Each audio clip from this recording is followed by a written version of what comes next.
ইসলামী বাংলাদেশ দেশ হিসেবে আন্দোলন করেছে কোনো স্বার্থের জন্য নয়। আমরা স্বার্থ পাইও নাই, নেইও নাই, স্বার্থের জন্য খুঁজেও নাই, সমাবেশ করে আমরা ধরেছি ইসলামের জন্য, দেশের জন্য, এর জন্য আমাদের কেউ শত্রু না, কেউ বন্ধু না, আমাদের কেউ ভালো কাজ করেন বন্ধু। যদি খারাপ কাজ করেন, ইসলামের সাথে খাপদারি করেন, দেশের জনগণের বেঈমানি করেন, আমার যদি হত্যা হয়, খুন হয়, খুন হয়, আমার মা ধর্ষিত হয়, আমার যদি নির্বিচারে বাংলাদেশের জনগণের জীবন অকালে ছয় করে, যদি বাংলাদেশের মানুষ বিধবা হয়, আমার মা বাবা বিধবা হয়, ধর্ষিত হয়, আমার জনগণের সামনে হবে।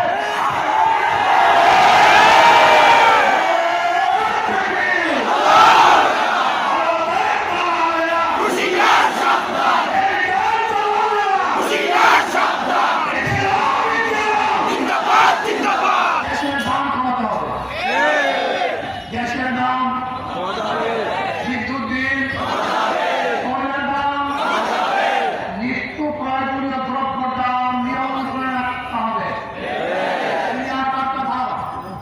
আমার গরিবদের অধিকারকে ফিরিয়ে দিতে হবে, মজদুরদের অধিকারকে ফিরিয়ে দিতে হবে, ছাত্রদের অধিকারকে ফিরিয়ে দিতে হবে, প্রত্যেক কর্মচারীর অধিকারকে ফিরিয়ে দিতে হবে।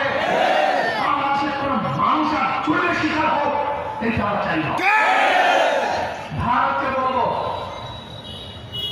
বর্তমানে বাংলার মধ্যে এক মুখ্যমন্ত্রী হয়েছে, এর মাথা ঠিক আছে কিনা আমি জানি না। এর বক্তব্য, এর আলোচনা, সংস্কৃতি যা দেয়, বক্তব্য যা দেয়, এর মুখ্যমন্ত্রী দূরের কথা পাগলের বক্তব্য করতে পারে না।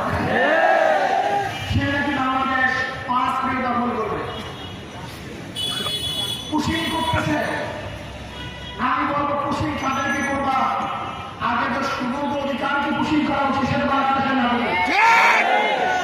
তার বাবা তো বাংলাদেশে ছিল, সে তো বাংলাদেশেই জন্মগ্রহণ করেছে, নাকি জানি ভারতে করেছে, কিন্তু তার মা বাবা তো বাংলাদেশে গর্ব দিল।